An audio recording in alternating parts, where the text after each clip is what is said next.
পুজোর পরে ফল প্রসাদ বিতরণ হয়। যে ফলগুলো আমাদের মাকে দিচ্ছে, যারা ফল দেয়, প্রচুর পরিমাণে ফল মানে ফলের গোডাউন হয়ে যায়, আড়ত বলতে পারেন।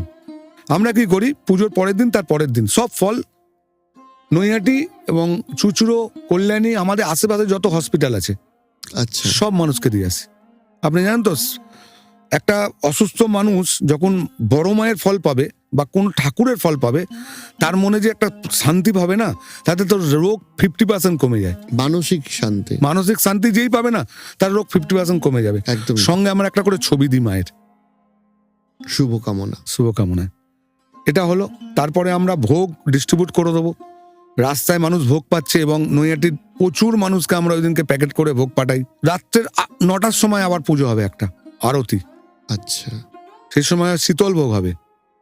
প্রথম দিন থাকবে লুচি,